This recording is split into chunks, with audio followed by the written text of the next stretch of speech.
যে পরীক্ষায় 6 বছর আগে যে মানসিকতা ছিল এখন কি তাকিয়ে আছে? আগে আমি 70% ছিলাম, এবার আমি মেডিকেল নিয়ে করতে আমার 90% এসছে চোখে গিয়ে। তাহলে আমি কি করে পারবো বলেন? তার মধ্যে ভ্যাকান্সি কমে গেছে, নতুন পুরাতন মিলেমিশে একাকার হয়ে গেছে। আমি 1 নম্বরের জন্য কোয়ালিফাই করতে পারি। এখন এখন আপনার পরিবারের অবস্থা কি? পরিবারের অবস্থা বলতে আমি তো একাই। মা আগে কাজ করতো, মা পারে না। আর আমার বাবা আগে থেকেই নার্ভের ওষুধ যেহেতু খাই, বাবা তো আগে থেকে কিছু করেনি। মা আগের লোকের বাড়ি কাজ করে আমাদের 3 জনকে মানুষ করেছে। মা অ্যাক্সিডেন্ট হয়ে যাওয়ার পর তখন আর অত কাজ করতে পারছি না, আমি একাই। এবার লোনও নিয়েছি, এবার কি হবে?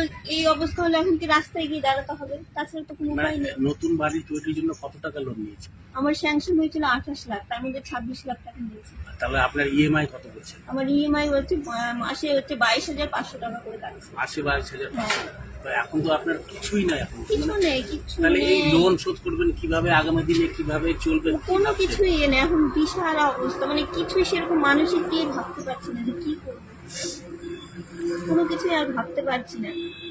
তখন 2016-তে মালদা ইসের মধ্যে আমি একাই ছিলাম, মেয়েদের মধ্যে কোয়ালিফাই করেছিলাম, আমি প্রথম লিস্টেই চাকরিটা পেয়েছিলাম।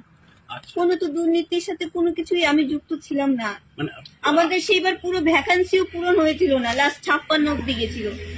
কি বলবো আর, আমার এখন রাজ্য সরকার আছে, যে বিচারপতিরা আছে, প্রত্যেক প্রধানমন্ত্রীরা আছে, রাষ্ট্রপতি, সবার কাছে আবেদন যে আমাদের দিকটা একটু দেখুক। আমি 1 নম্বরের জন্য পাইনি কোয়ালিফাই, আর যেহেতু ভ্যাকান্সি কমে গেছে, আর কি করে পারবো তাহলে?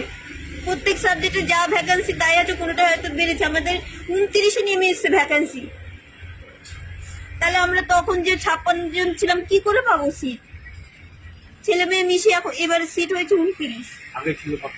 আগে প্রায় হচ্ছে 70-এর ওপরেই ছিল 70,000? ভ্যাকান্সি।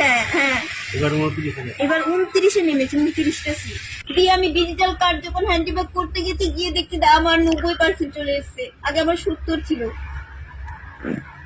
মানে কি বলবে, আমার আবেদন আছে কি বলবেন? মুখ্যমন্ত্রীর কাছে আবেদন যে দেখুন আমার যে চাকরিটা আমাকে ফিরিয়ে দিই, এটাই আবেদন। আর যদি তা না পারে 120 এনে দিক, আমরা খেয়ে মরে যাই, তাহলে আর কারোর কাছে কোনো আবেদন রাখার দরকার পড়বে না।